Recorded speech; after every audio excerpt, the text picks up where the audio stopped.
Good evening, good afternoon. Good afternoon. My name is Paulo Sotero. I am the director of the Brazil Institute at the Wilson Center. On behalf of the Wilson Center, and I'm very glad to welcome you here this afternoon. We have the honor to have with us Izabella Teixeira, Minister for the Environment in Brazil. Izabella Teixeira is a civil servant in Brazil. She has been in the career of civil service in Brazil in the IBAMA, the Brazilian Institute of Environment and Renewable Natural Resources, since 1984.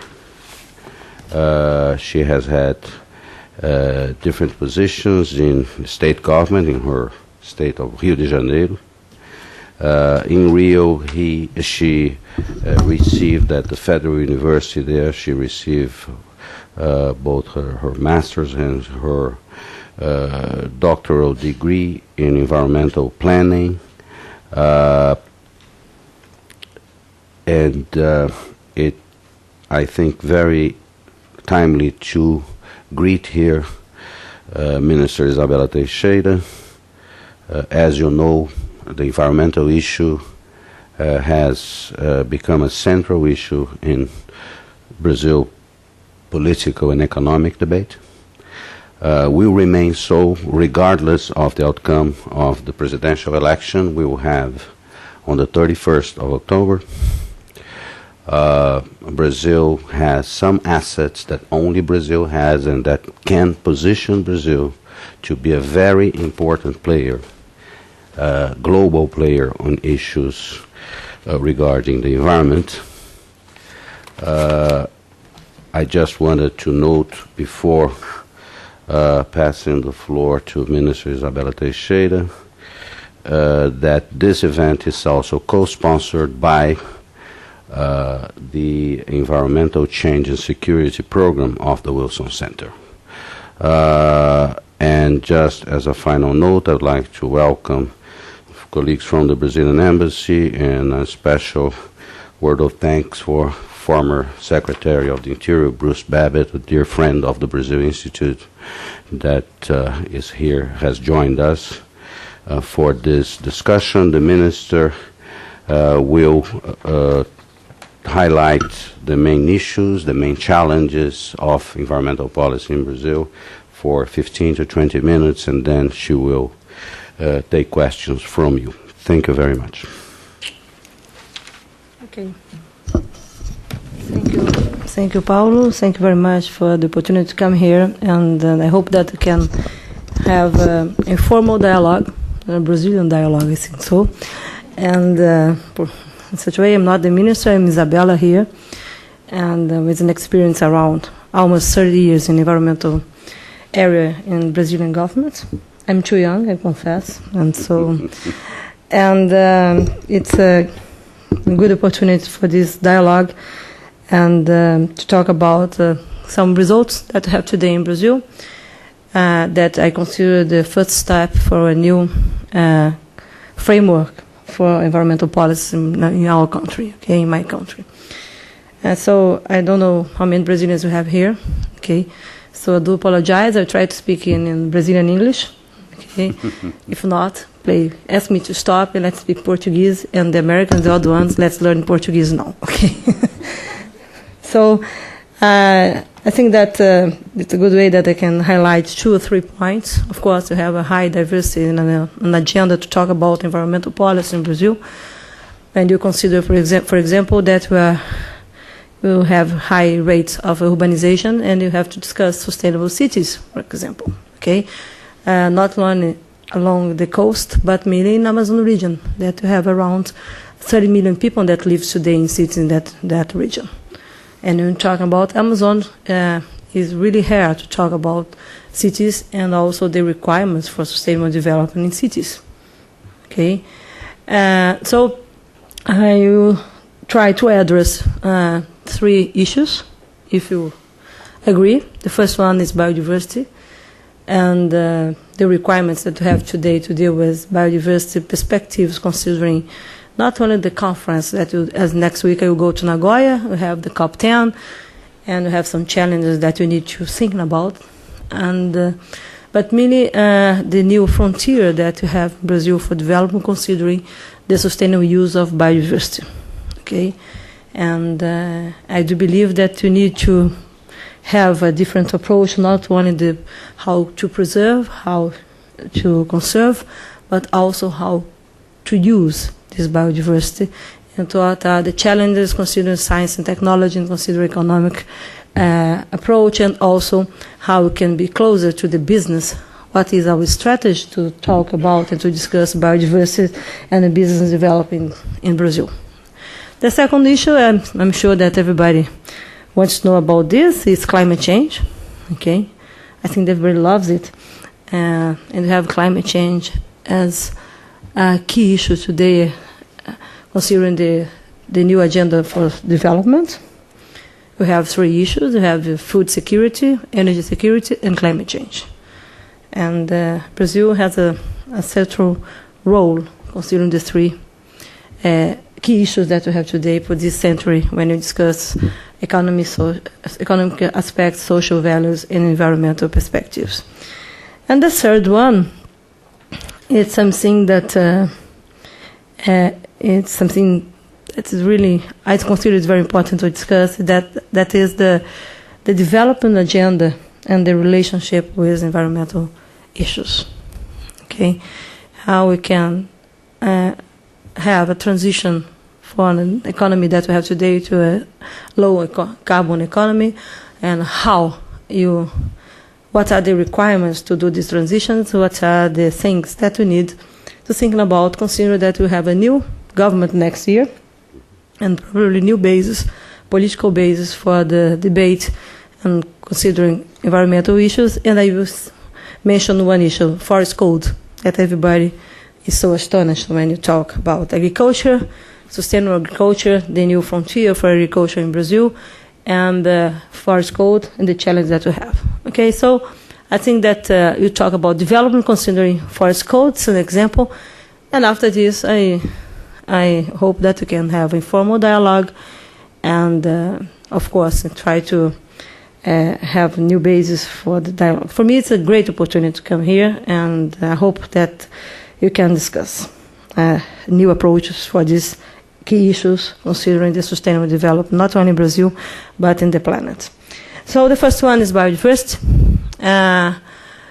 As you know, Brazil, you are going to COP10. You have 3 points or 3 issues that are important for biodiversity. The first one is access of genetic resource and benefit sharing. That has a key role on the process of biodiversity conservation, because it's the third objective of the convention, and unfortunately almost 20 years after the negotiations to have the agreement for the convention, you don't have a legal framework to deal with the third objective of the convention. And the convention will have 3 axis. The first one is to conserve, to preserve. The second one, so when you talk about protect areas, we're talking about this, okay?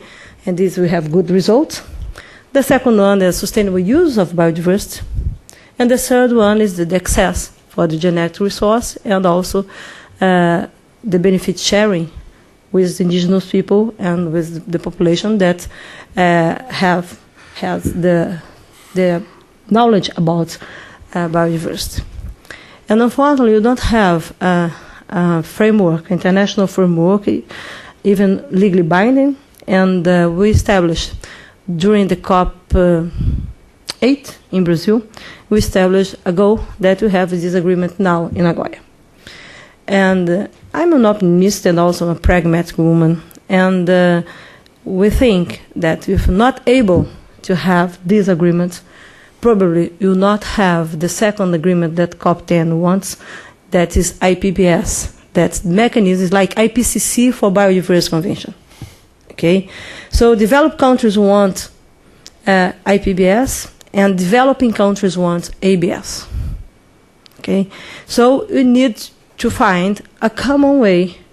We need to find a common agenda to have these arrangements, political arrangements, such way that we can understand better what access and benefit sharing means, and in the other way, how we will improve the science and technology and biodiversity knowledge in the world.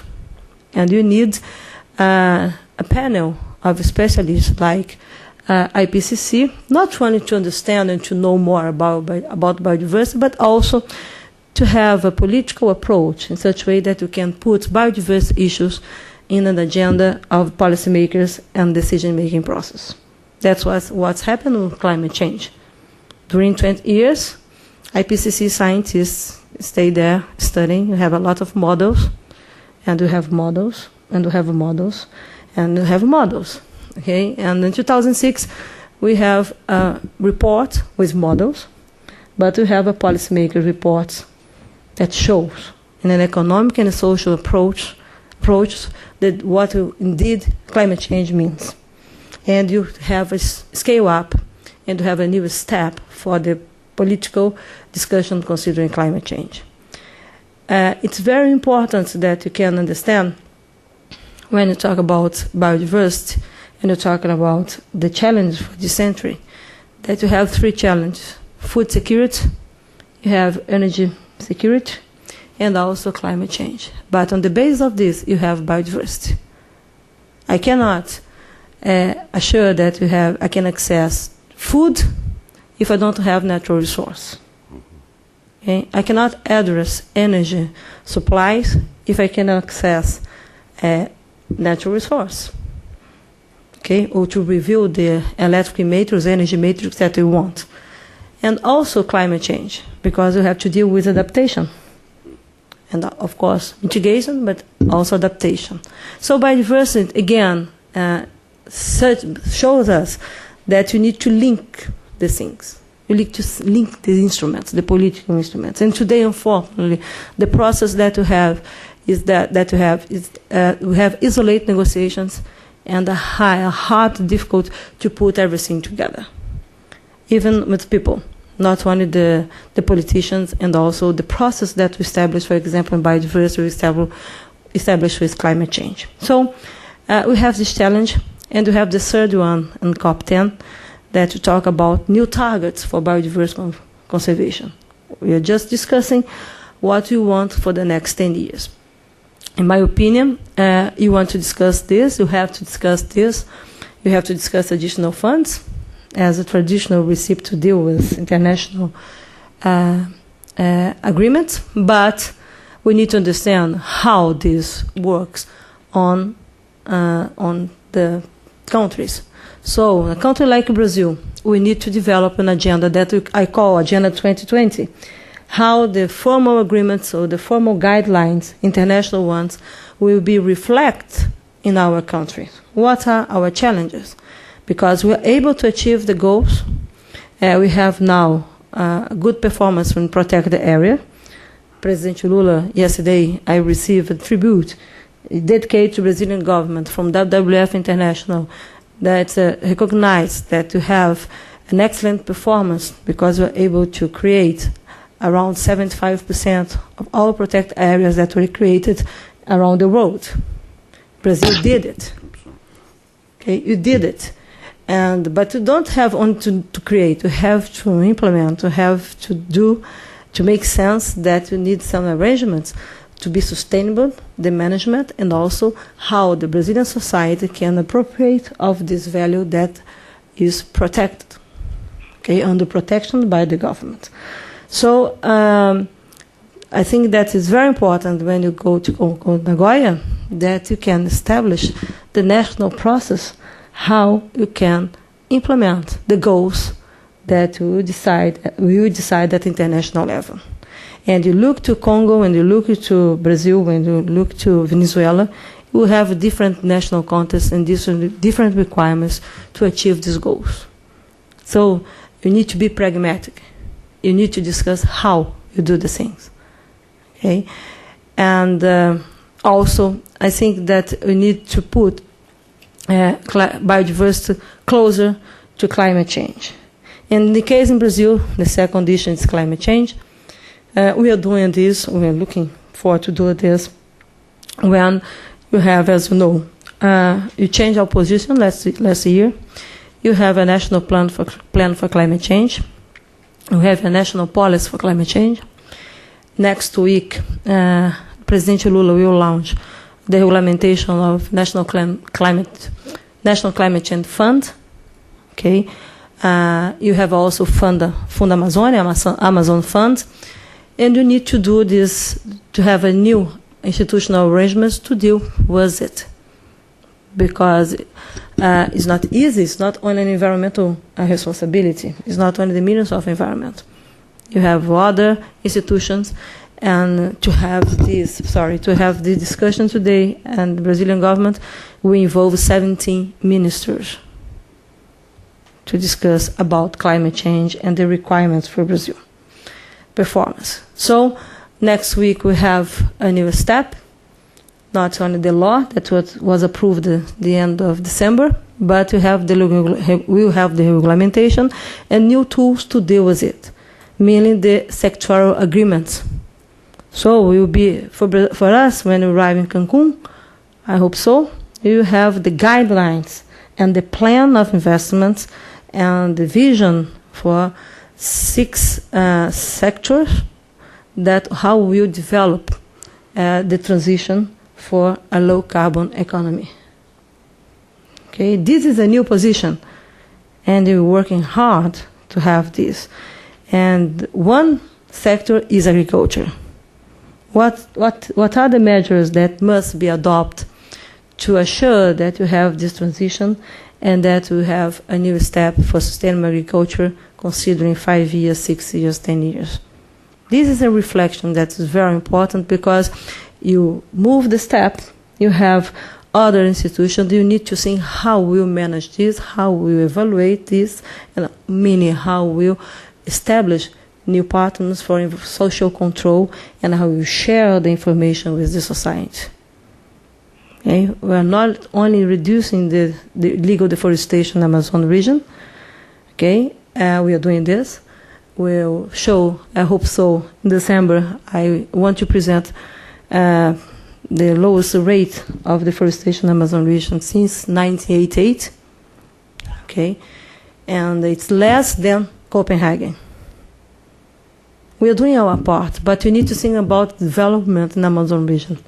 We need to think about sustainable development in Brazilian savanna that we call Cerrado. That is part of this strategy. And you did this. You have a national plan to control the illegal deforestation in Amazonia that you call PPCDAN. This is the nickname, you can say this. But you have also a plan. In last September, President Lula agreed and signed a decree that established the new basis for a plan for Cerrado, for Brazilian savanna. You have the same process, the same institutional and political mobilization, and different instruments, because you have to tackle with a reality in Cerrado that's different from economic reality and social one that is different when you compare to Amazon region. But these 2 biomes together, they are strategic for the results that we want, considering climate change challenge in Brazil. So this framework is the first phase, and that we want to conclude until the end of the year, in such a way that we can have, for the next government, a new basis for political arrangement and political performance. Okay? And we hope that can contribute for a reflection how much costs to Brazil this transition for low-carbon economy. What are the requirements and how we can be closer, considering public environmental management and also private environmental management. Our companies, we have a business movement associated to climate change and now also to biodiversity. And it's clear that you have a room and that you can work together to looking for how you can align the things, how you can put everything together things that you need to discuss. And also you have to think about scenarios, economic ones and social ones, for development in our country. And of course, you're talking about infrastructure, you're talking about energy demand and supply, that you need this. And it's also very important to understand that if you want to talk about climate change and you want to be sure that you achieve the goals, you need to understand also that energy matrix in Brazil, you still have opportunity to increase the hydropower generation and to maintain until 2030 the same relation when you consider renewable energy and you consider hydropower generation renewable energy. Of course, to have biomass, if you look for the scenarios, you have an increase of use of biomass that we call cogeneration, okay, and also wind power. But when you talk about energy that is in the base of the system, you have to support with hydropower. Yeah, and so you have a challenge, because the potential that is around for hydropower energy in Brazil, the potential that you have, the reserves that you have, they are located in the Amazon region. So you need to discuss what is this energy frontier, between quotes the expression, I'm so sorry, also with biodiversity conservation and also with other processes of land use and territorial occupation. And these trade-offs, considering the scenarios that we have today on climate change and biodiversity, and you're just thinking about 2030, they are really important, because when you think about 20 years, it's a medium term, it's very important that we discuss today and make sustainability touchable, tangible, something that we can discuss as something concrete today, thinking about the challenge, economic and social ones that we have, considering the scenarios that the country has, for example, to attend the demand for energy, electric energy. In Amazon region, the demand for energy, electric energy today increased 13% a year. Okay, 13. This is in Manaus. In Rio Branco, the capital of Acre, it's 14%. Okay, and so if you have an approach, consider the regional demands, not only the national ones, but the regional demands, you have to understand what are the new fluxes.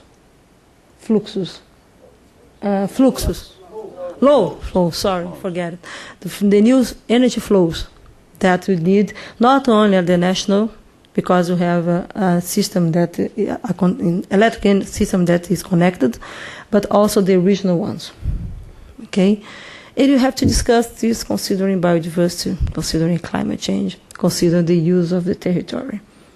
It's not more something isolated, that people from energy sector want to do this. Okay, or that people from environment don't want to do this. Okay, you have to sit down at the table, you have to listen, you need a pact to think about the future, and it's very important that we can understand that public policy in Brazil probably will be formulated only to have results for 4 years during government. We have to think long term. What are the bases for long-term public policies framework and how we can work together, and you need a new pact with the society. So you have the arrangements now with biodiversity and climate change.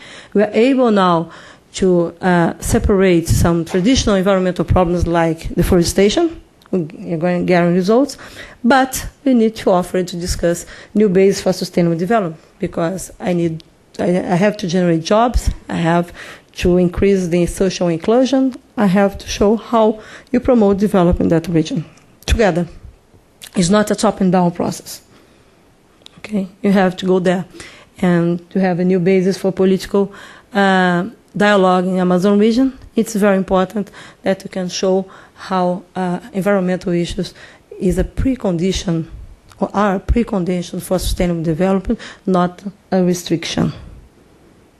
So it's a different approach, and you will need some new requirements, institutional requirements for Ministry of Environment. Finally, you have the challenge related to infrastructure. I just mentioned something about energy, okay, but you have a forest code. That is something that today what is happening? What we have a reaction from National Congress that you call so conservative. Okay, what is happening indeed? We in Ministry of Environment, we are against this proposal. Okay, I think that we need to think together about the diagnosis that was made, but it's very important that we can propose solutions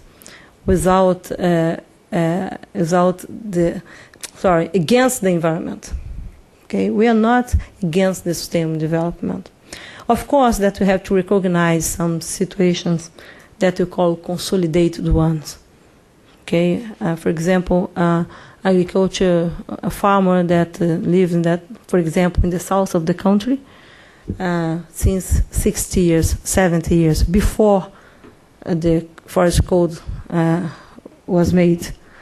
Okay, it's not fair, and it's not what the law wants to punish this guy, because this guy is not the same behavior that we have for a farmer that provoked the illegal deforestation in the Amazon region 2 years ago.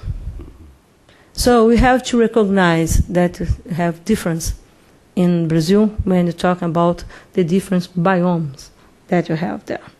Okay, and sorry for interrupt. Could you just briefly describe what are, from the point of view of the ministry, what are your main objections to the proposed change into the forest code? Okay, you finish and just highlight the points, okay?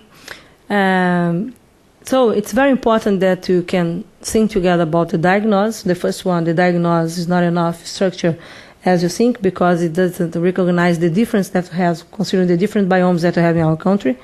And also, doesn't recognize that we have different when you talk about agriculture, family agriculture, and the agribusiness. Okay, so you have you try to put in the same package the one unique approach. It's wrong. We have difference. Okay, and when you talk about Amazon region, the forest code is a perspective. When you talk about the south of the country, and southeast, even Brazilian savanna or Caatinga, it's other biome, you have a different approach. So the problems are different. The problems are different, and the basis of natural resource is also different. So you have to understand what are the driving force that today establish a legal situation for some farmers, for example. Here, the second point that's very important to understand, that we're not talking about only agriculture. You have forest code in urban areas. And unfortunately, it was not discussed. For give an example, I know certainly you have people from Rio de Janeiro here. And everybody knows Favela da Rocinha. Okay? If I want to, okay, let's see what forest code said, established today, I have to remove Favela da Rocinha. Okay, it's okay. Okay, that's 350,000 people live there. 350,000 people live there. So look for Favela da Rocinha and think of about the challenge that you have. Also, if you have people that live along the river in urban areas that you need to remove and to give a house and to have a different, also a sewage treatment and infrastructure. Unfortunately, today you cannot do this if you decide to apply forest code as the law established. You have to rethink this, okay? And you need a pact, a social pact, to understand what you want when you talk about forest code in urban areas, when you talk forest codes in Amazon region, when you talk about forest code in Caatinga or Atlantic forest. And unfortunately, it was not discussed, okay, by the National Congress, by our Congress. The third thing that it's very important to highlight is that you cannot, you don't need it to say that a man that was responsible for an environmental crime, I can, okay, I see this, but I decide that you're not guilty. I need procedures to promote environmental regularization. But I need to give responsibility because we need a sustainable society. If not, it's easy, because if you were responsible in the past, a recent past, against the law for illegal deforestation, oh, okay, now the law will give you, I pardon you, forget it, okay? You're a perfect citizen. What I did with the people that decide to have the legal performance and have the agreements and they put money in this, and it's working together with the government to have sustainable development in agriculture. It's not fair. This is not the society that you want in Brazil. Okay, so we're against this. We need to find, it's possible to find ways, new approach to deal with the diversity of problems that we have today, but also to have opportunity to have a forest code to be the basis for a sustainable agriculture in our country. Not against it. Brazil, agriculture is important for Brazil. It's an important economic agenda. And you don't need environment to be against it. Environment is a partner of agriculture. So we need to repact. We need to review our procedures and have a law. We need a law that can support sustainable activities, not something that a law that's okay. I admit that until now I'm not so good, so forget it and let's have a Brazilian, jeitinho brasileiro. Forget it. It's not what the society wants. Okay? And so the Minister of Environment decided to propose a project, an alternative. We are doing this, indeed, a proposal of bill, not to replace what the National Congress has, but to offer a new alternative for the political dialogue, to show that we agree in some aspects of the diagnosis and also to offer other points of views, but meaning to have a new basis, consider diversity of biomes and situations that we have in our country, but also how you can think together about solutions considering the past, but it's meaning think about the future. If you need new arrangements for forest code, if you need this, and I think that you need, okay, it's really important that you can consider not only climate change issues, but also challenges, but also biodiversity concerns that we have today. So you have to improve our guidelines, our law, to assure that we can protect and conserve, to maintain our biodiversity, meaning to be the basis for sustainable agriculture, and how can Brazil can have a new performance for agriculture, cities, and environmental law, environmental quality. So today we're doing this. We hope that until the end of the year you can offer this for the new government. This is the proposal. Okay, you decide to have this new platform for the dialogue, and I hope you have a large conversation with social movements, organizations, not only environmental ones, okay, to understand more what are the concerns, what are the requirements, what are the challenges for a new basis for forest code in our country. Okay, you have a Red Plus initiative, you have a lot of new things that the law needs to know more or to see with a look that can show that Brazil have good perspectives and that you can move on. So today it's an example. I can give you other examples, but I don't think it's so interesting. I hope so. But have oil and gas industry, a lot of things today in Brazil. But I think it's forest code. It's a good example to show that you need a new institutional framework for the political dialogue, considering environmental issues and the challenge that we have for sustainable development in Brazil. So, thank you very much, and I hope that you can go back to Brazil. The Brazilians, the American, the other ones go to Brazil. You have caipirinha and also environmental agenda with a new perspective. I hope so. Thank you very much. Thank you. Well, we are going to move now to questions, and if you don't mind, I'm going to ask one, because we know that regardless of the outcome of the presidential election, and I will not comment if it's tight, if it's not, because at this point we don't know. That's the safest position. But we know that in Congress we will have a new reality, and the parties, I believe this is right, please correct if I'm wrong, that have proposed, that have backed the proposed change in the environmental code, the forest code, I believe they have an enlarged majority now in Congress. I would like to start by asking you what is the implication. Okay, you are right. We have a democracy. It's good, but it's hard sometimes. Okay. The implications, I think that also you need to consider that these elections shows that when you have the former Minister of Environment, Minister Marina Silva, as a candidate, and we are now discussing sustainability is the key issue of a political agenda. And you have a public opinion about this. Okay, I think that it would be difficult to have these negotiations, but I do believe that we don't have the same base, that we don't have the same base that we have this year. Okay, because we need, in my opinion, that the new government can present a proposal for the discussion at the beginning of the new government. Okay, my suggestion is that you can have a proposal. You need a proposal from the executive, not only from the Congress, and to promote the debate.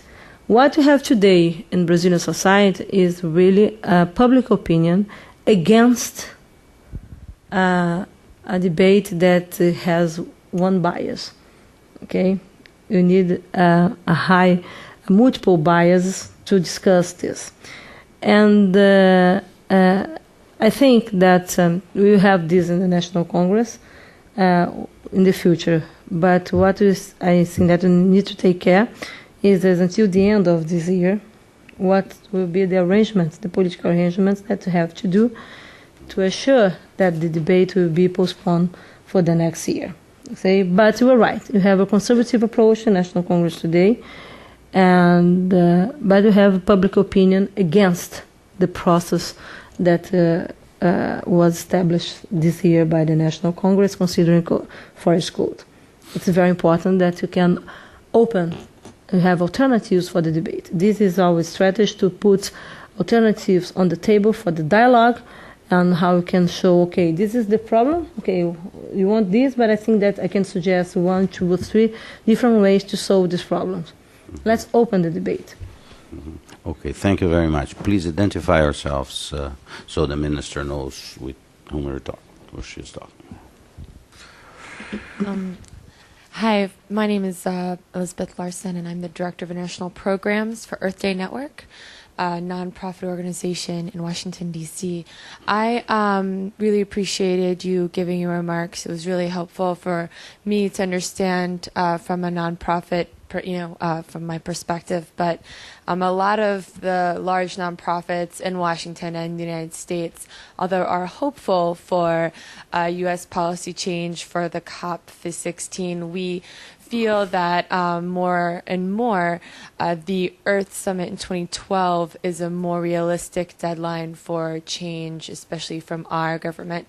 I was just wondering if you could potentially make any remarks about what the Brazilian government thinks about the Earth Conference, Earth Summit in 2012, and any thoughts you might have on the issue. Okay. Well, it's a good question.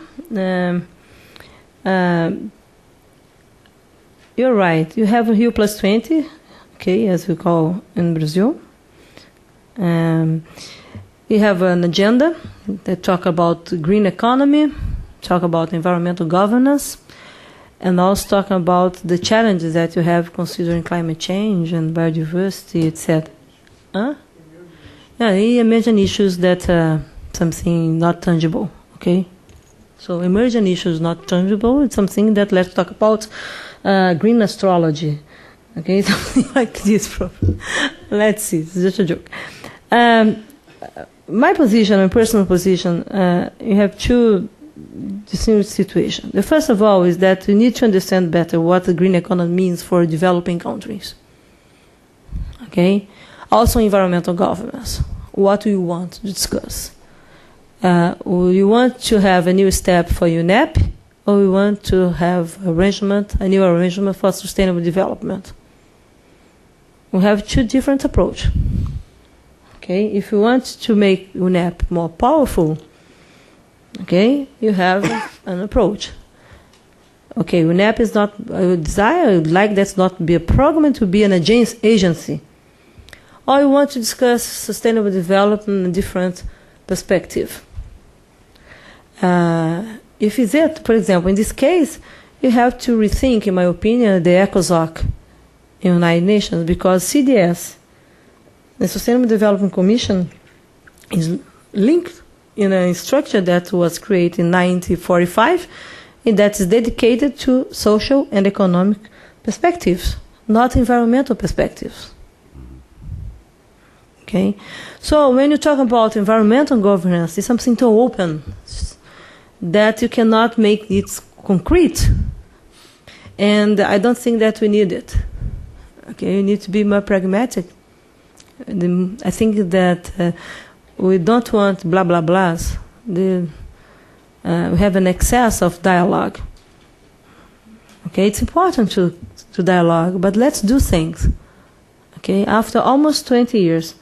We still have some questions about sustainable development because we still don't have the arrangement, the institutional arrangements to deal with it. Okay, so we want to talk about environmental governance, considering that you have key issues that need to address. What are the focus? What are the priorities? What are the financial support that we need?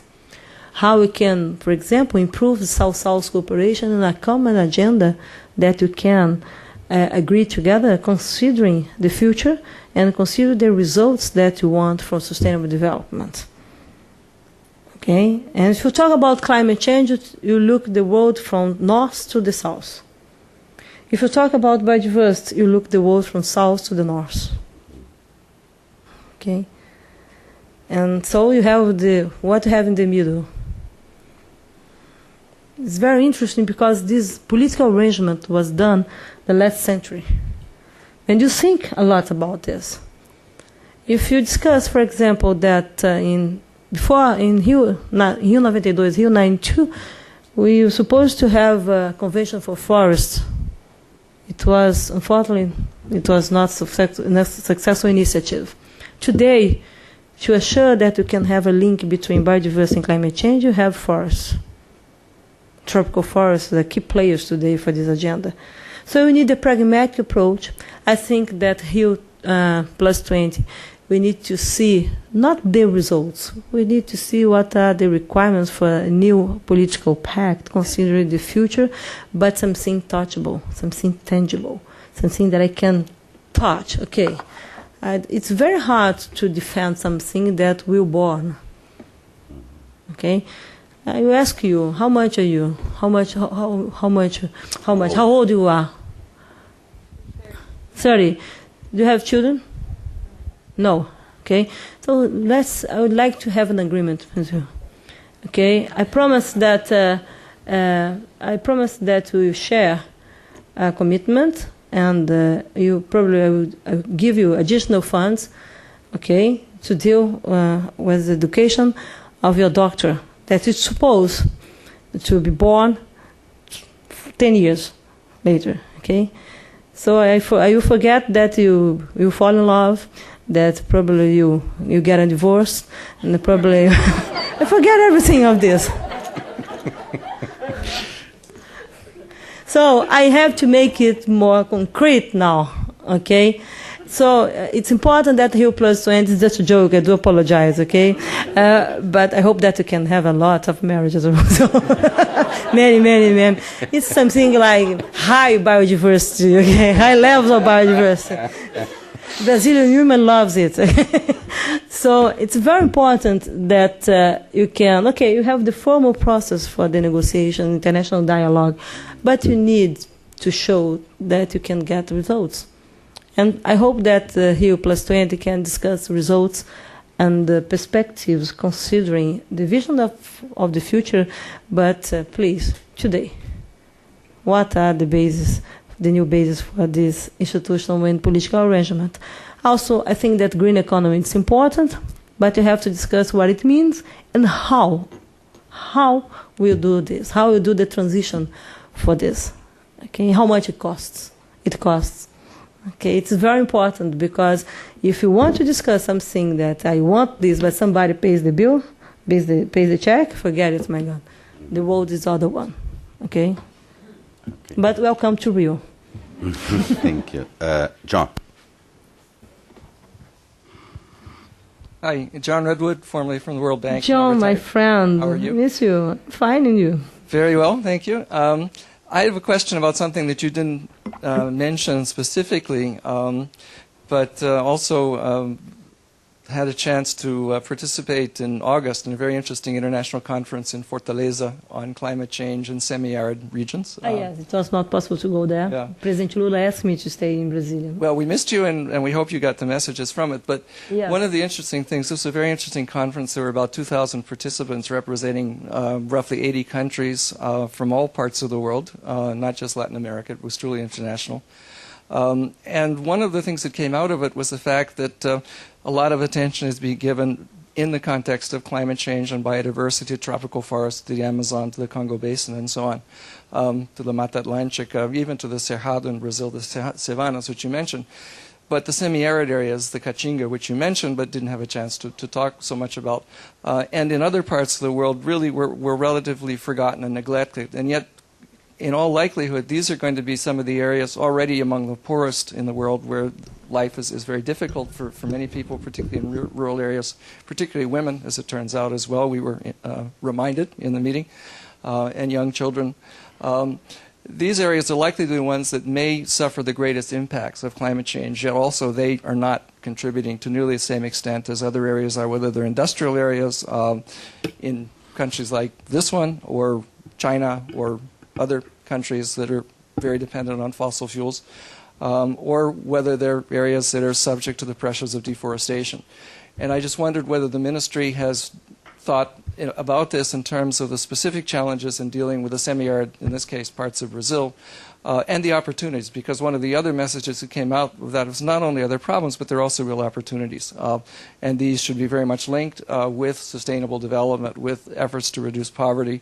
One of the things that was mentioned, for example, was solar energy potential, which in the case of northeast Brazil, there already is quite a bit of evidence of wind energy being taken advantage of. But so I was just interested in another thing, by the way, I was going to mention that this conference was 18 years after the first such conference, which was done as a precursor to Rio 92, was done in part as a precursor to Rio plus Vinci. So the idea is to try to feed some of these concerns and inputs into that. But I'd be very interested in knowing what the ministry is thinking and what plans you may have in this regard. Thank you, John.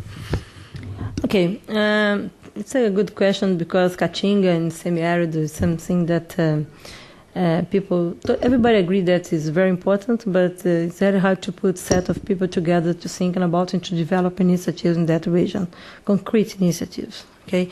You have some barriers. First of all is the water.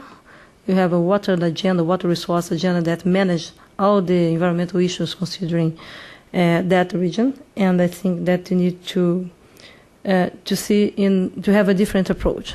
Okay, if to have this different approach, it's very important to understand what's happening today in northeast of the country in the semi-arid to consider the new public policies that you talk about the social inclusion and development, okay, and the economic perspectives that we have today. In the northeast of the country today, you have new perspectives. Okay, President Lula, this government established a new agenda, and decide to diversify the investments and also the universities and the research centers. So today, when you go to that region, you have a transition to have investments and the perspectives to promote development in a new approach that in the past. Okay, it's very important to understand what is happening today with medium cities, medium-sized cities. Forget the capital, forget the tourism with beaches and beautiful girls. Okay, and yes, forget it, and thinking about how you could go and see research centers, how you have, for example, in Rio Grande do Norte, that we have a special center for biodiversity and pharmacy research, when you have around, it was 6 years ago, you don't have it, now you have a center, you have a university, and you have more than 150 PhDs working and living there. So we have something that's happened, what it means with what Northeast thing means for the development of Brazil, not the development of Brazil means for the Northeast development. We have a different approach now. I think this is a requirement or a precondition for a new approach on environmental issues in semi-arid and Caatinga. Okay, it's very important also to understand when you talk about not only about biodiversity conservation in protected area. Now we are trying to create the biggest national park, except the Amazon region, but in the rest of the country in Caatinga.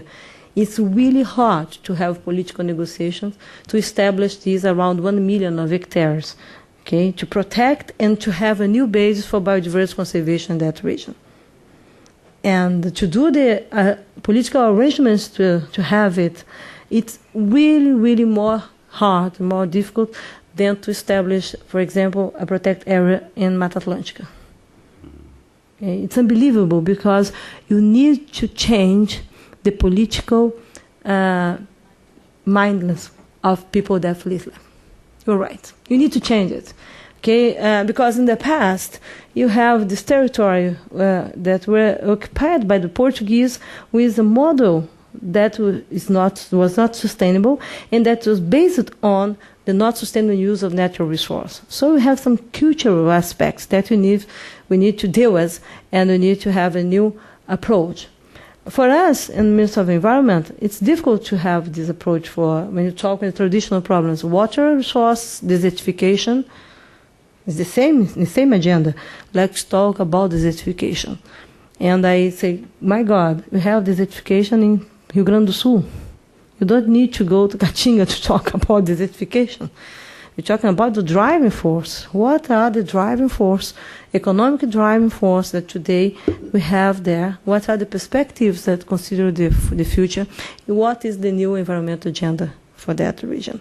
You have a new threat considering Caatinga, because we have desertification in one polo, in the other one you have now climate change, because probably Caatinga will suffer high rates of loss of biodiversity, and something that until will be at the end of the planet. My God, we need to avoid this. Okay, we need to show something, good perspectives, a new approach, considering this movement that we have today for a new Northeast in the country. Okay, and I confess that the Minister of Environment needs to talk more and to dialogue more with regional political forces to understand better this demand. We are not talking about only desertification, not about water resource supply. We're talking about a new step for sustainable development and how we can use biodiversity, local, regional biodiversity as part of this. Solar energy, it's important to discuss this, but you need to discuss the model, because the energy model in Brazil today is based on tariff, okay, and taxes, and tariff. And if you look to the scenarios, the energy scenarios, the cost is too high to use this kind of source at the basis.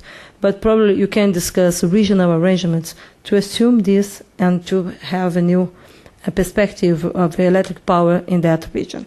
And you have to combine this with social projects, because we have some areas that still don't have access for energy power, electric power, but you have a national system. So it's too high to develop something, the costs are too high to develop something that will be not accept for the national systems. Okay, so you need a new economic logical to deal with this type of requirement considering the region demand. And for this, you need a new political will and also a new political approach for people that live there to have a new step for negotiations with the federal government. For us, in the Ministry of Environment, we need to understand better what's happening now. We have a transformation period, and how we can establish a new agenda, because Caatinga, I agree, they're still out of the mainstream things that we address today in environmental problems in Brazil. We have to go back. Just one thing that you didn't mention, but John, I think was part of John's question. Could you briefly talk about solar power in Brazil? And actually, every time I go to Brasilia, I wonder why Brasilia is not the solar energy capital of the world. Every flat surface on top of buildings could become a a power generating place. And how are we doing in Brazil as far as solar energy? No, I think that it's very important that we discuss two things. First of all, you have a unique energy system in Brazil. Mm-hmm. It's central one. Okay, so I can generate in the south of the country and send this energy to the northeast. So the tariffs and the cost, the system is based on tariff. Okay, how much costs this, and how much I have to pay for this. If you have energy sources that the costs are not so high, are low, of course that is very difficult that you can have bids for our system that pay for these investments. It's the case for hydropower energy. How you can have a competition, for example, if you have solar power that's around $350 the kilowatt, and you compare for hydropower energy that's around 90 and saying reais or $50 or $60 for a kilowatt. So you have an economic perspective, because still have potential with energy. We still have opportunity to generate with lowest costs related to energy source. Of course, that we are not discussing the environmental costs. This is part of our challenge. But even this, if I add, for example, 100%, if I consider 100% as overpricing to add environmental value, even this hydropower energy is more competitive than other ones. What we have today is wind power in be part of the matrix, energy matrix, because the cost is so competitive today. So we need to do these arrangements, and we need to expand the basis of how we can do the also technology, be more cheap, and we can access this more and more and more. Just to clarify, I wasn't thinking of large scale so much as small scale off-grid rural areas. You have this. If it's small scale, you call isolated areas that you can use this, okay, and but still the government have to pay for this, okay. Let's go. If I talk for energy, everybody wants to talk about energy. We'll get everybody. Hi, my name is Daniel Sotelino. I currently work in HISA, which is an industrial compliance consulting firm. We do environmental health and safety compliance work. And I have two questions for you. One is on this point you just made about hydropower being substantially cheaper than solar, and I certainly have seen numbers that support that. But I, in 2009, conducted a study of the Complexo Madeira, and which is this huge hydro project I'm sure most of you have heard of. And my studies led me to a World Bank, actually a World Bank paper that demonstrated that the wire tax, there's this wire tax in Brazil. There's the tariff system, but there used to be a 1% wire tax for all electricity transmitted in Brazil on wires, federal tax. That was reduced, I think, in 2007 or 8 to 0.5%. I'm not sure exactly why, because my studies showed that in approximately 10 years, Brazil was able to save approximately as much energy through energy efficiency measures, which are financed by this wire tax, as something like the Complexo Madeira is capable of generating. And the thing to keep in mind about that is that with energy efficiency projects, it doesn't depend on whether it's rainy season or not. It doesn't depend on how hot it is outside or anything like that. Energy saved is at least as good as energy generated because of the amount of energy you lose on the wires. So I'm just wondering if you could comment on perhaps why that, if you know why that tax was reduced, and whether it's worth considering, God forbid, increasing that tax again to what it was originally. And then the second question is possibly a little less complex of an issue. I'm just wondering if you could tell me where in the proposed forest policy, forest code, where it would require urban communities, existing urban communities, to relocate. And if you could just comment on what language led you to that conclusion, I would really appreciate it. Okay. First of all, I'd like to receive your study. Okay. I like to read things, and also please send it to me. I will give my business card. Okay, and I promise that I will read and probably answer to you. Okay. Second, I don't know why the tax was reduced, but I can check it. Okay, no problem. I'll give my email, and so you can formulate give me your study, and I can ask some friends that can explain this. What is the perspective? What is the strategy that was adopted by the government? Unfortunately, I don't know yet. Okay, but I think that important when you talk about electricity, not energy, but electricity in Brazil, that you talk about energy efficiency. Next week, the President Lula will, as I said, will sign the new sectoral strategies for climate change, and energy is one of the sector. Okay, and we have an agenda with energy efficiency, and in the perspectives of the next 10 years, what we are planning to do. Okay, and we don't know yet what's happened in Brazil, because I was responsible for the working group that had to deal with the energy crisis in Brazil in 2001, 2002.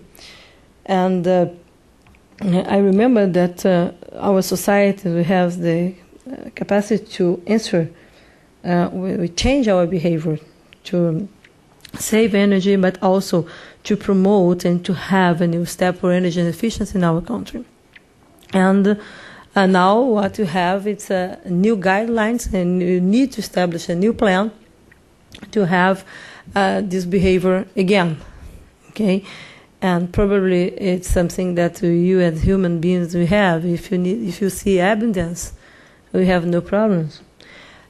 So we do believe that not only a national plan of climate change, but also in these agreements, and also the measure that we're doing today, adopting today in the government, you are trying to promote these links and how you can work together to be more efficient, considering the public measures, or energy efficiency is a good example.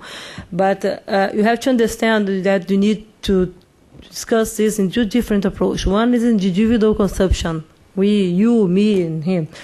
Other, when you talk about technology, for example, for transmission, energy transmission, and the requirements for investments that you have to do in the country to minimize the energy loss that you have along the transmission and the distribution of energy in the country. So we are now not only with new investments for energy, but also how we can modernize the infrastructure that we have today, milling to transmission and distribution. And probably the cost, okay, you need to understand better how the costs of this strategy will reflect the prices at the end of the process. Okay, and probably you have new bases for bids and also for other energy sources to be part of the energy matrix in a different perspective.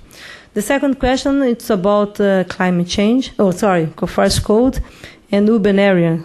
Yeah, well, just if you can tell me where in the proposed forest code or the approved comprehensive forest code, what led you to the conclusion that urban communities such as the Favela da Rocinha would have to be... Yes, you have in the second article, okay, when you talk about permanent preserved areas, okay, and you have some requirements about the 45 degrees, that's the inclination, okay, and that if after this you are prohibited to occupy these areas, okay, and if you consider the favelas that you have in Rio de Janeiro, everyone, unfortunately, it's against the law. It's not against on the quality of life, but against the law.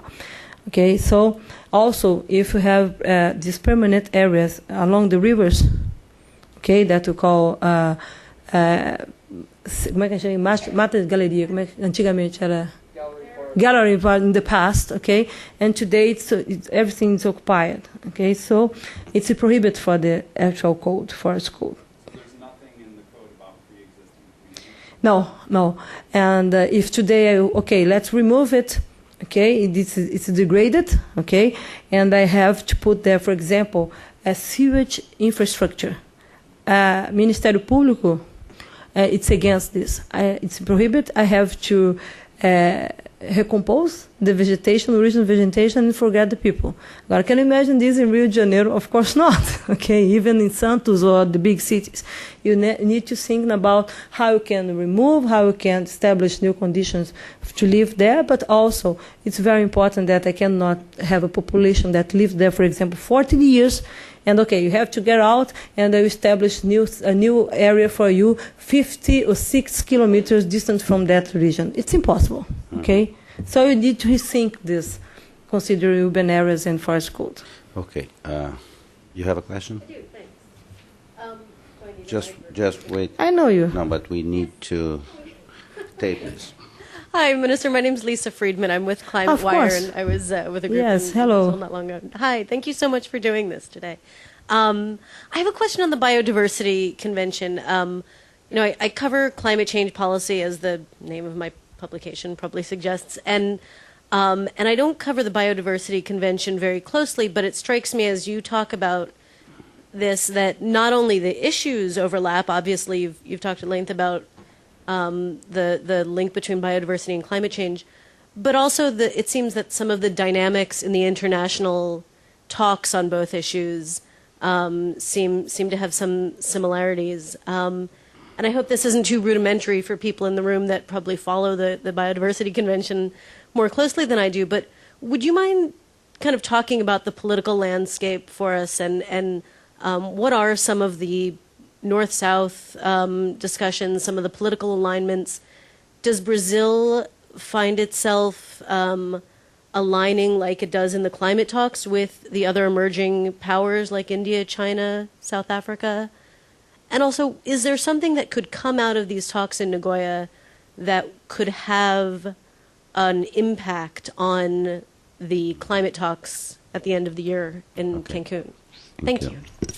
Yes, it's a good question also. Hello, nice to see you again. Okay, and what you have today, as I said, in climate change, you are able to have a basic group that to put the emerging and developing countries, China, India, Brazil, and South Africa, discussing a common agenda. And it's very important to understand that we are there, not it's an individual initiative, but we're trying to understand how climate change issues, what are the implications of climate change issues for developing countries, considering economy and the social aspects. Okay, so basically it's a political room where you can talk with an open heart, and you can talk about things that you agree, but indeed that you need to understand better what are the implications for our national countries, national economy, national social agenda, and environmental concerns. So it's very important that you can have this initiative, because it's a way that you put people together, you become closer, and you can investigate, you can address our questions, and also in basic you have the support from scientific people. You have a group of scientists of the 4 countries together thinking about, for example, equity. Everybody agrees in climate change about equity principle, but what equity means for the Indian society is different from what equity means for Brazilian society. Okay, so it's very important that you have political positions that can establish homogeneous perspective considering developing countries, but of course that will have difference between us, among us. So it's important to have this dialogue, and also to understand in such a way that you can understand more what the great concerns means during the political discussion, international discussions. In the case of biodiversity, you don't have it yet. Okay, what you have, it's the need to be closer, considering developing countries that host the biodiversity in the world. Okay, and for my opinion, what you need is to strengthen the South-South cooperation. Okay, if you have new ways to establish mechanisms to strengthen South-South cooperation in such a way that you can have common agenda considering biodiversity concerns and strategies for conservation and also the sustainable use, you can show how you can do the things. Okay, and unfortunately, you don't have this formal arrangement. What you have is, in my opinion, is a traditional approach to do international dialogues. Okay, you're waiting for international support, you need additional funds, and you have still small-scale projects or pilot projects. 20 years after the start of the negotiation for biodiversity and climate change, I think that you have new perspectives for South-South cooperation. I'll give an example. You have Amazon region, you have Brazil, you have Peru, Ecuador, Venezuela, we have other one? Oh, in Bolivia, in the south, okay. But the people that are together in Amazon cooperation treatment, okay? You have Fundo Amazônia now in Brazil, and 20% of the funds of the amount of the funds from the Amazon Fund you can use in South-South cooperation. Okay, if I have the opportunity, for example, to share our knowledge about how we can monitor the illegal deforestation, how we can expand our experience to combat illegal deforestation, I can share this agenda and I can strengthen South-South cooperation. Okay, and also I can use this to strengthen my dialogue, the dialogue between Brazil and Venezuela, for example, in bilateral cooperation. So I think that we need to strengthen South-South cooperation, considering that we host all the biodiversity, or the most important part of the biodiversity in the world. And as I said, when you talk about biodiversity, you need to see the world from south to the north. Okay, and so you need to do new political arrangements in developing countries and how we can work together. Okay, so I hope that can have, as basic, you can have initiatives with these countries like Congo, like Indonesia. You have this today. In a good example, we're starting to have this today with RED Plus initiative. Okay, RED Plus initiative aligns the 11 countries that today you call Forest 11 countries. You are working hard how you can have these arrangements for forests. Okay, but forest is part of the debate considering biodiversity. You have oceans, for example. What will be the arrangements for oceans new agreement? Okay. Thank you very much. Let's go here and then go up. I think that to sit down there, it's better. I'm Feng Chen Guo. I'm from China, and I'm a graduate student at SAIS, Johns Hopkins University now. And I just want you to give me a simple remark on the cooperation perspective between China and Brazil on the issues of like climate change, as you just mentioned before, and the sustainable development and the clean energy, and also maybe some challenges that Brazil and China may face at this moment. Thank you. Okay, first of all, congratulations. Okay, and I think that you have also an excellent opportunity for the relations between Brazil and China. We are emerging economy, and you have a good relationship. And as I said, you have a step for the dialogue now in basic group. That is Brazil, South Africa, India, and China. We are together thinking about climate change. Okay. What we need to understand better is considering the key issues: energy, biodiversity, sustainable consumption. We have difference when we consider Brazil and China, okay? But also have common interests when you talk about investments. And Brazil is doing this today, but unfortunately, the environmental issues related to the bilateral cooperation with China, we're just talking about today when you consider climate change. This is an initiative that you have in basic group. I think that you can enlarge this. I think that you can strengthen the cooperation, but still we need to establish requirements, new requirements, considering what are the mutual interests between Brazil and China with the new relationship with economy, trade, and social aspects. Okay, but basics are good experience.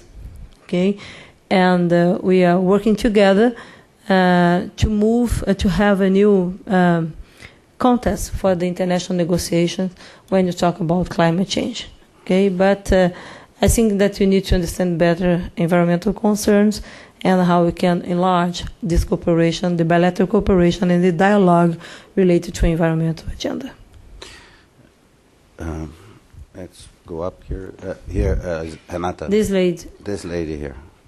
And then we go up, and then we go there. Dun, dun, dun, dun, dun. Hi, I'm Rainey Cortez from the Nature Conservancy. Hi. Hello. Thank you for doing this. It's very interesting, your perspective. I wanted to ask about, you mentioned that you were developing sectoral plans for low-carbon development for Cancun for 6 sectors. And I was hoping you could talk a little bit about how... Not for Cancun, it's for us, okay? Right, sorry, for the COP, the climate change COP in Cancun. And I was hoping you could talk a little bit about how REDD Plus programs and investments might fit into low-carbon development in Brazil in general, and maybe in particular with those plans that you're developing for the end of the year. Thanks. Okay. These sectoral plans will be adopted next week.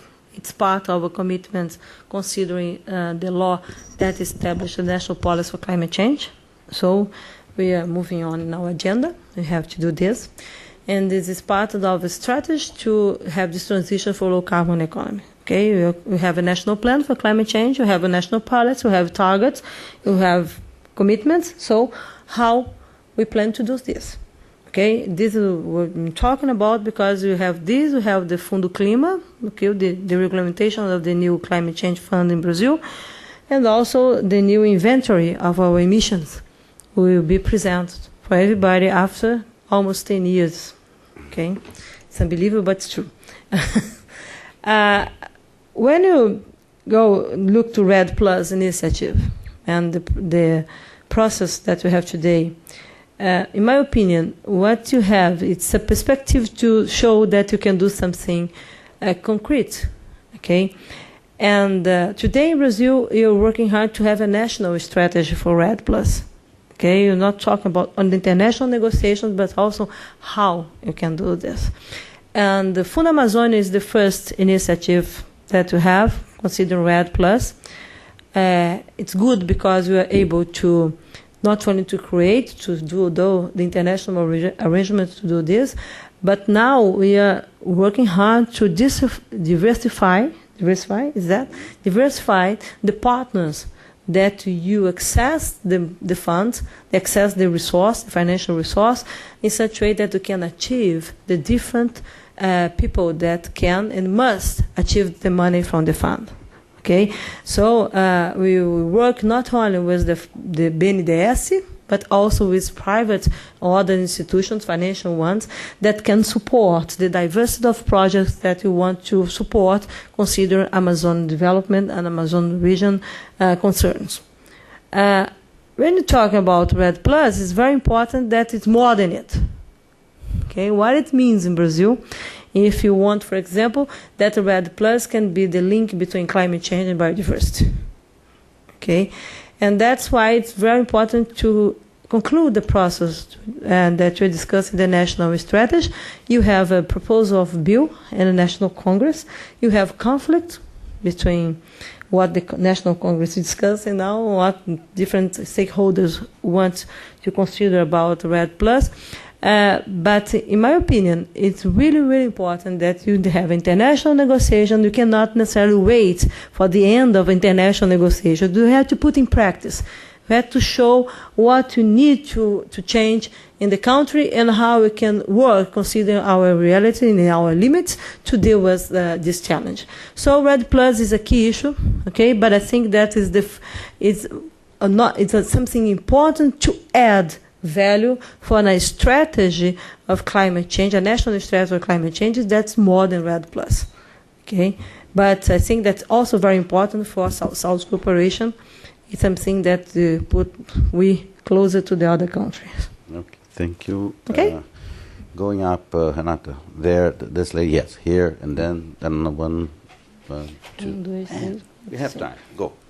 But try to make our questions a little bit shorter. This will be a short question. My name is Valerie Volkovich. I'm a journalist with Point Carbon Thomson Reuters.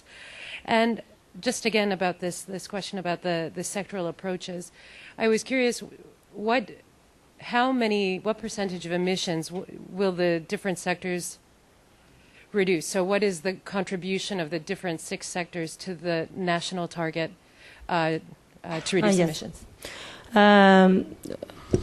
Around 8% of our emissions, national emissions, is from land use and illegal deforestation, Amazon and Cerrado. Okay? And the second one, we have steel industry, and a part of this agriculture in other biomes. Okay? And the energy sector is not important, okay, for this, until 2030. After this, you have to understand the scenarios. And the urban process, like transportation, yes, it's important, but it's not strategic. So for us in Brazil, it's strategic at the short time, okay? When you talk about how we can reduce our emissions, you have to focus on illegal deforestation and to also how we can replace the process of how you occupy, you use the territory, okay, and considering our agricultural frontier and urban frontier that we have today in Amazon and Cerrado in Brazilian savanna. Okay, so the key source is illegal deforestation and the land use. So until the end of the year, in 2004, the rate of deforestation in Brazil, you have a peak of 24,000 square kilometers. Okay, it's unbelievable, but it's true. The last year, when we went to Copenhagen, we announced the last rate. Okay, it was 7.4 thousand square kilometers. Okay, I hope that until the end of this government, okay, when I will leave the government, we will announce something around 5 or 4,000 square kilometers. It's the less of the less. Okay, but okay, you did this. Yes, we are so great. Okay, good. And John knows this. Good, because finally we put focus on something. We have the strategy. We need 17 ministers together to think how we can deal with it. But the challenge is not this one. It's not only this one. The challenge is to think what is the economy that will replace this informal economy that was responsible, is responsible yet for illegal deforestation. Okay, and so you will have to rethink all the economic chains, and also have to rethink the alternative that you have to create jobs and to fix demand there, okay, and to give people that live there alternatives. That's not only sustainable considering our perspective, but also sustainable for considering their perspective. People that live there, and what are the challenges considering the incomes and the economic development. So now we are doing this. We are trying to open the new agenda for the discussion, okay, and also to have a new deal considering the perspective for development in that region. Okay, thank you. Okay. Hi, my name is Cristiane Elfis. I work for the Biodiversity Assessment Unit, which is a... Are you Brazilian? Yes. Ah. Joint initiative of IUCN and Conservation International. Ah, for instance. And Good. my question was regarding Brazil's coastal resources. And I wanted to know a little bit more about the ministry's vision and strategy for conserving biodiversity in the marine environment, including through protected areas, and also some of the trade-offs that exist there regarding energy development, for example, in the Abrolhos archipelago. For example, what? In Abrolhos. Abrolhos. Oh, Abrolhos. Yes. This is a challenge for us. You had an experience in the past, until the beginning of the century, that established new bases for coastal management, environmental coastal management. But unfortunately, we are not able to have a new step for this, political step, to have a new basis for the rearrangements that you need consider the coastal process of occupation, and also how we can increase the protected areas in marine ecosystems. Okay, part of this is not only our fault, but is probably that we need to understand or have new proposals for protected areas, categories for protected areas, in such a way that you can conciliate economic activities and biodiversity conservation. It's really, really important that when you look for our oil and gas activities, that the most important production is offshore activities, I have to understand how I can promote the development in such areas that I consider that we have environmental feasibility, but how we can establish new categories to protect the other areas that will not used by oil and gas activities, and how we can access the money from oil and gas activities to develop that areas and to have a new step for conservation. Okay, so still, if we still have an assessment of national system protect area that doesn't consider the high diversity of economic activities and is not able to conciliate economic with biodiversity, probably we exclude the opportunity to have a new step of conservation and to have a new step for political dialogue. I agree that to have areas, for example, Abrolhos, you don't need oil and gas production in that region. Okay, I'm sure about this. You don't need this. Okay, but of course you don't need also to exclude 250 square kilometers as a safeguard, because after this you cannot establish anything, even in the coast. So you need to do new arrangements to protect Abrolhos, but also to promote other economic activities that you can address sustainability and not avoid to have the political room to address sustainability. Okay, this is the challenge. At the last row there, we have two.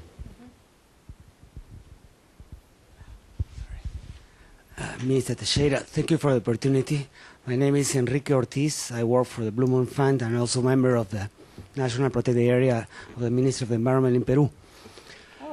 My question is related to funding sources today. The world has changed. A few years ago, the World Bank, the IDB, and other banks were the bad guys. And today, the scenario has changed dramatically when you have a number of regional banks who are basically the ones that are funding a number of development projects. And the one that stands out is BNDES. BNDES within Brazil is also funding numerous projects, which are some of them questionable in terms of the environmental impacts, not only within Brazil, also outside Brazil. You can see the case of Peru, where there is a series of something like 7 dams to be built, funded by the BNDES, which also have tremendous potential environmental impacts. And in this case, we may be talking about international leakage more than regional or local leakage. Is there any plans of bringing BNDES, a government bank, into the standards that are other banks today, for example, being part of the Equator Principle and so on? Okay. Just now I'm going to answer you. Okay. For us at Ministry of Environment, I think that BNDES is an excellent partner. Okay. But you need to understand that sometimes the requirements that BNDES has to work with projects, environmental projects, the requirements, they don't fulfill all the demands that we have to support environmental projects in Brazil. Okay, that's why you decide to have this strategy together, MMR and Ministry of Environment and BNDES, to put other partners in the process. What we have to discuss is not only BNDES, and I think that BNDES can have a performance, a different role in the process, consider regional investments and environmental concerns, because it's a bank that supports regional development in not only in South Africa, but also in South America, but also in Africa, for example.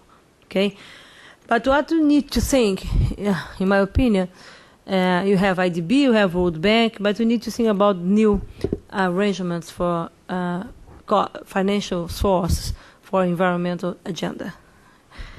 I don't think that we will have more capacity to deal with the requirements to access international funds, considering the national rules to manage these funds. We need to rethink this. Okay, if you think about IDB, okay, I have a friend of mine, Claudia, here, and I have World Bank. We have UNDP, multilateral agencies. You have banks like BNDES, but you don't have at national level. It's the case of Brazil, in the case of the Ministry of Environment, you don't have innovative arrangement to manage this high diversity of source and how we can reduce our costs to use this money. Okay, even when I share, for example, with Peru, your country, I need new ways to use money to reduce the costs and to be more strategic when we decide to establish a common agenda. And further, you don't discuss this yet, because if I have to establish a loan or you have to establish an agreement to access funds, I need that the government can support this, can agree with this. And when I have to use the government, I have a lot of rules that probably a project that is planning to be executed in 2 years, you have 4, 5, 6 years, because the national requirements and procedures to control this, it's so unique that's terrible to work with this. So we need to understand more how we can be more competitive and be more efficient in our strategy to manage international source and how we can work together. Even the banks like BNDES, we have a bureaucracy, and we need to understand better before establish the pact and how we work together. It's a challenge. Okay, today we are discussing this in Brazil. It's not easy, but I'm sure that the Minister of Environment is not a banker. Okay, you don't know how you can manage money.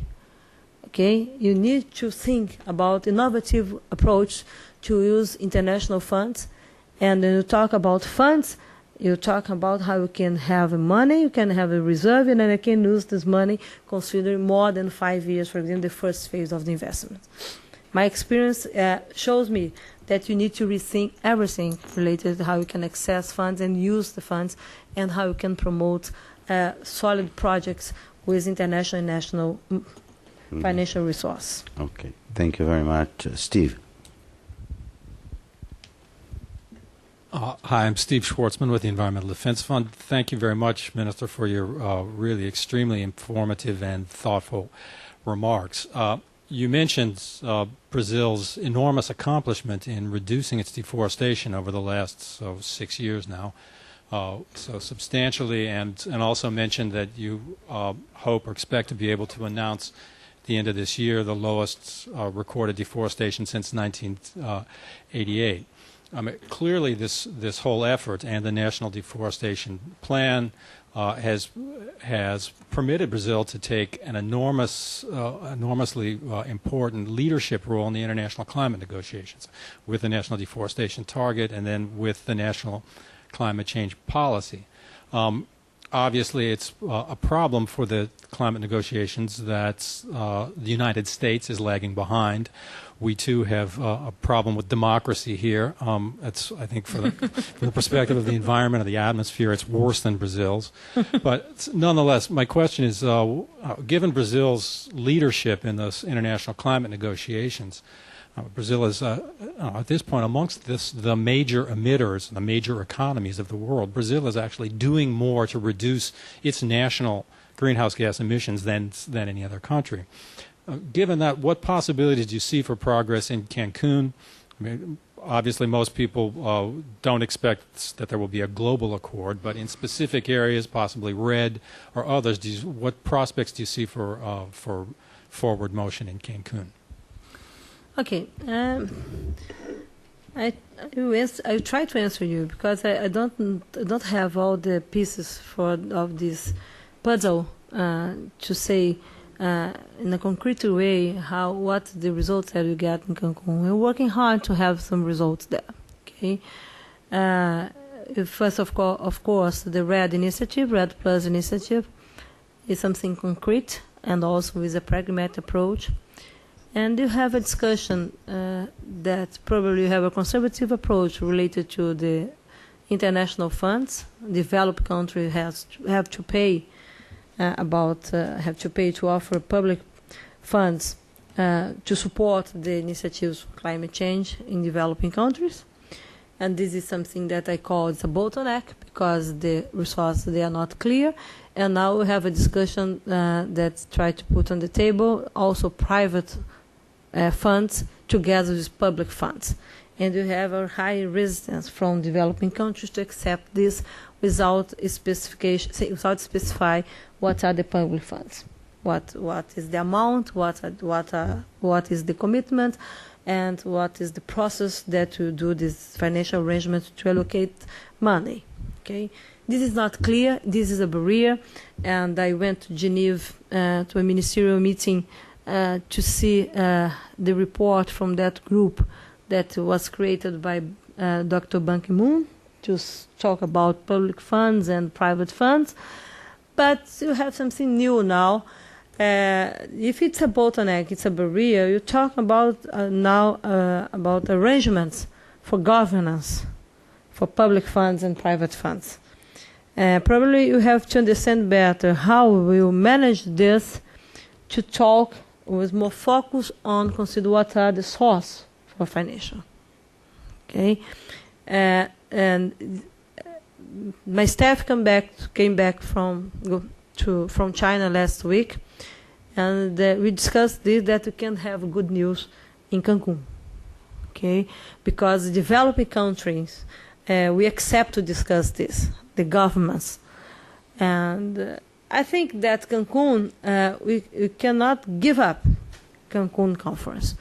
Okay, we need to stay there to have a pragmatic approach and to understand the complexity that we have today related to climate change and all the solutions. It's very important that you can implement the leadership.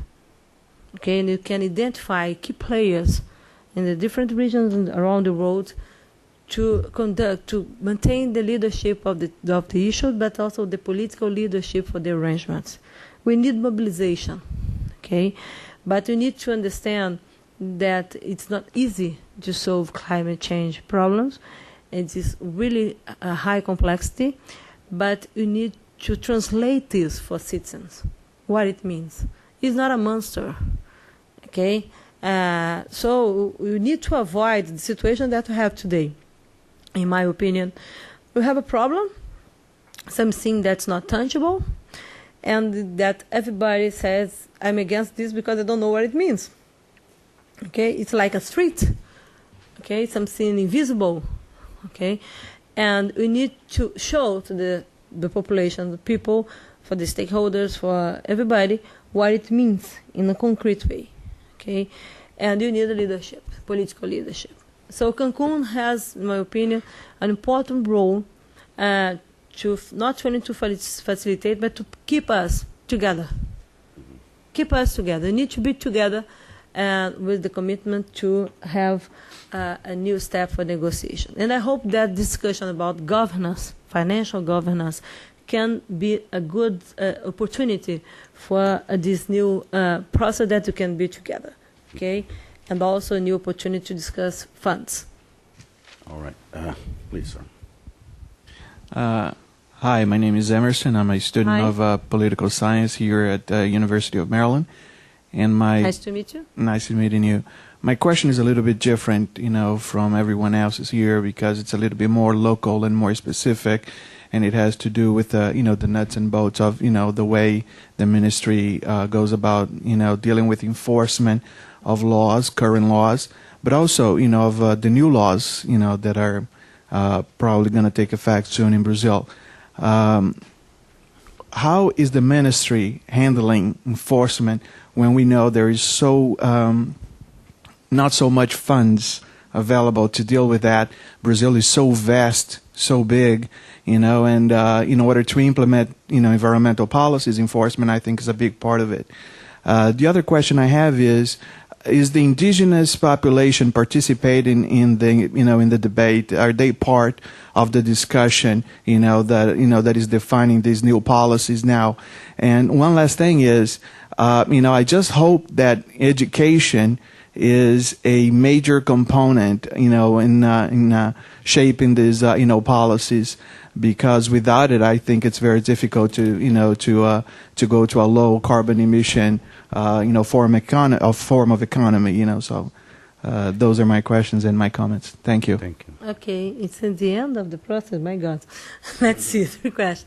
First of all, what we have today in the government, along the government, President Lula, when you decide to have to set our priorities, we established a process of a national conference that you put together all the stakeholders to address the key issues that you understand that are important for a new political agenda in our country when it comes to development.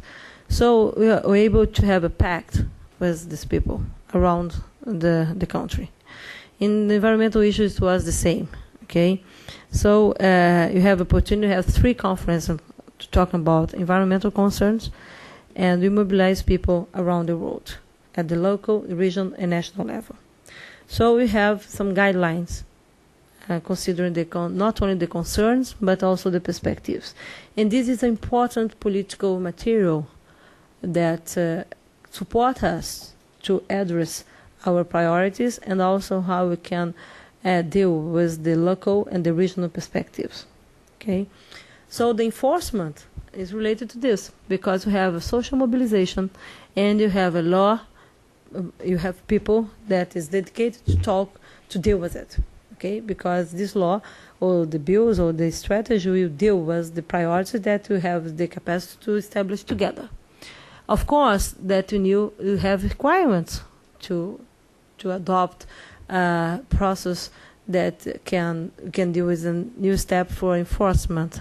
Okay, but also we have a social control today in Brazil that show us, and democracy is important, where we have the gaps and what the needs that we need to address, considering the legal frameworks that we have today.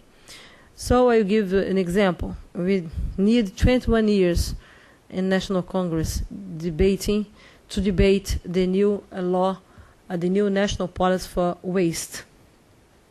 Okay, 21 years. Okay, it's unbelievable, but it's true. After 21 years, I think that we have some marriage.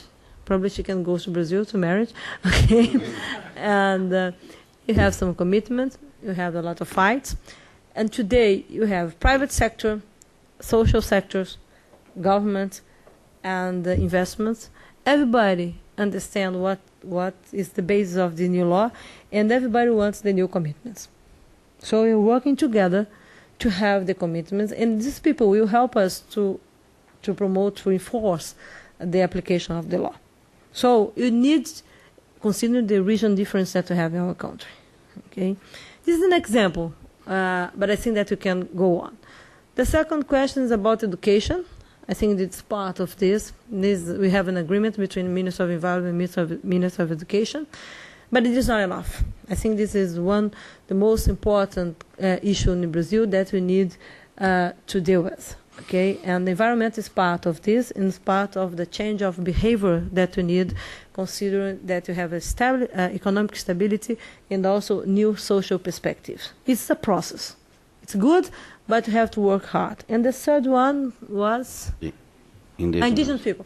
They are part of this. We have a national council that President Lula is the president of the council.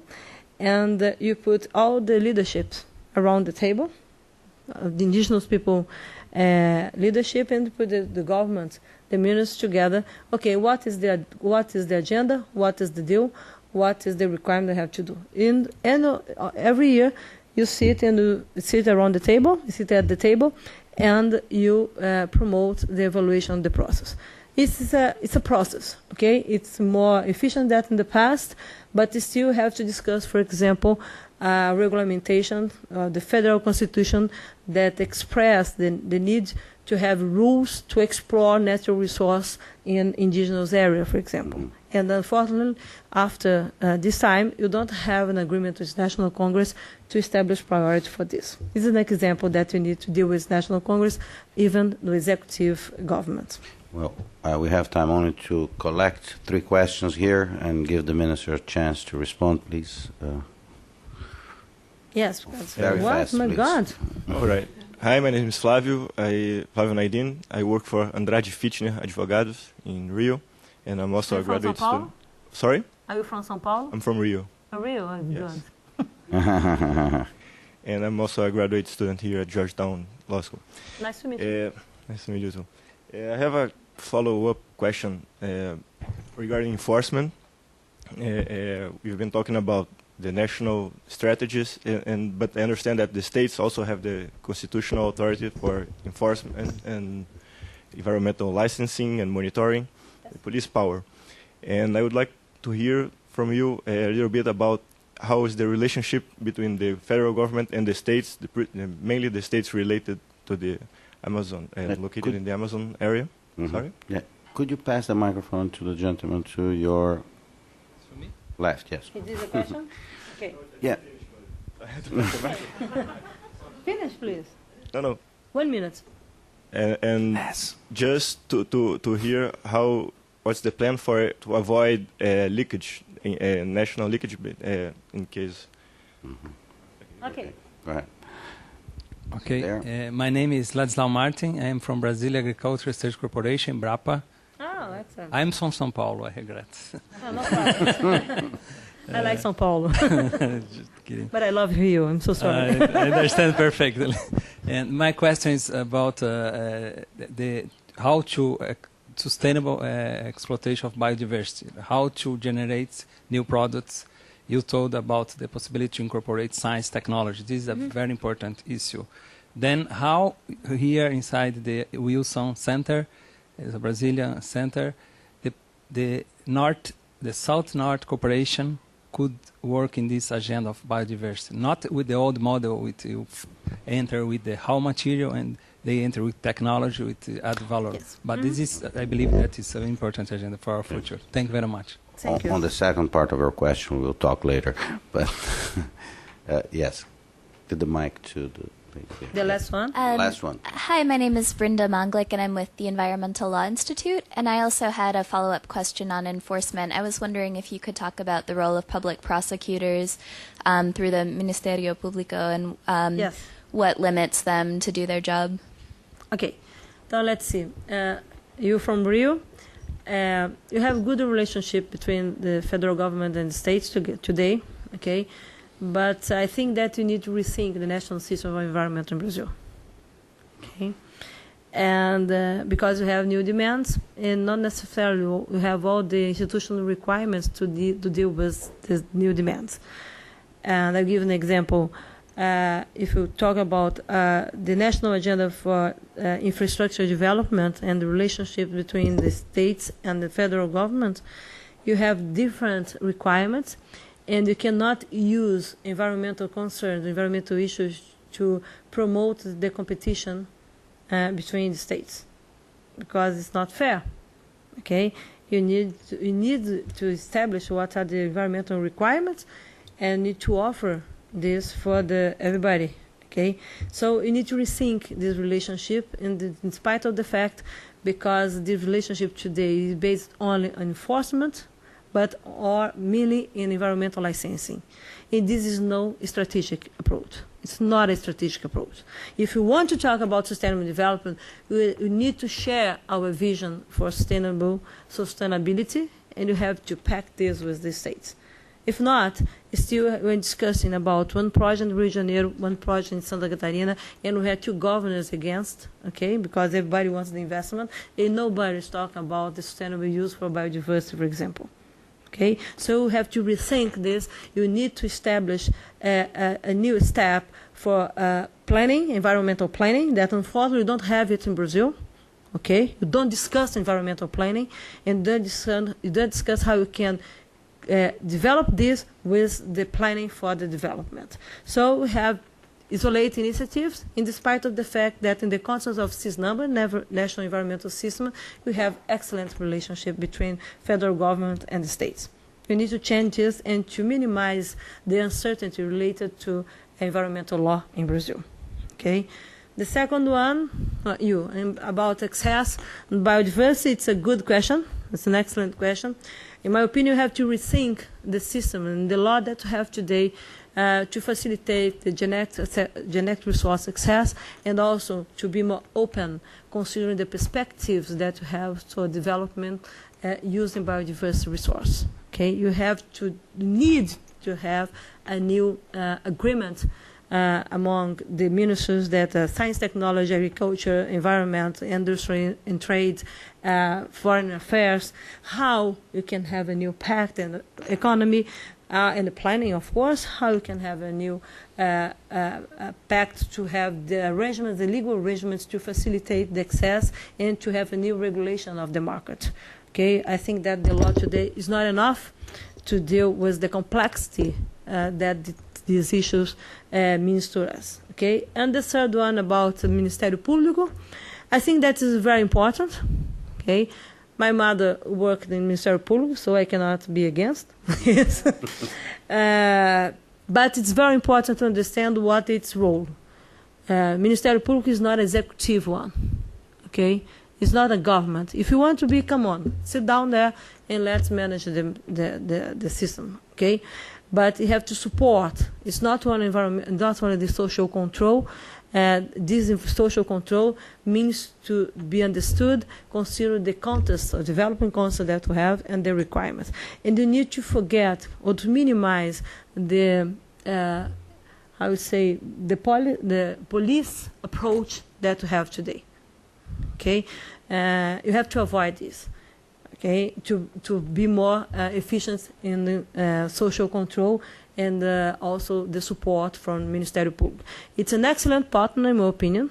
Okay, we work together, but I think that we need to improve the relationship and also be more clear, considering that we have a good experience in Ministério Público and need to work together, closer and closer, to have a new step for social and environmental and economic development.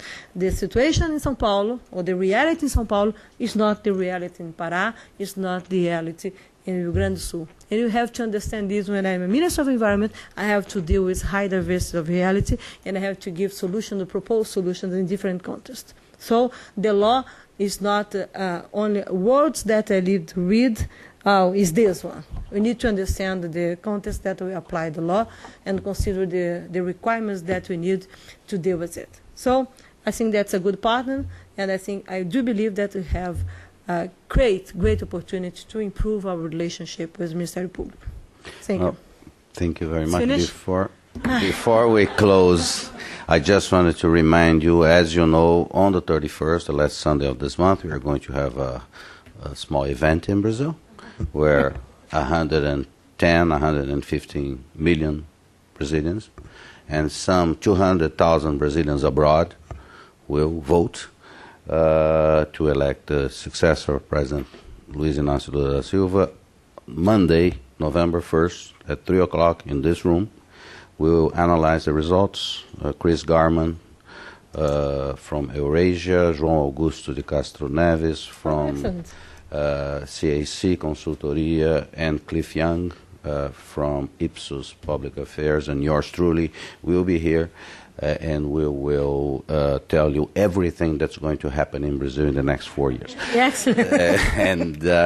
And then for those that are more culturally and literally inclined, we are hoping to have on the 3rd of November an event here with Brazilian writers about how a country that is emerging in the world projects itself through culture, through its language, that, by the way, is more spoken as a native language than French, German, Italian, and other languages in the world.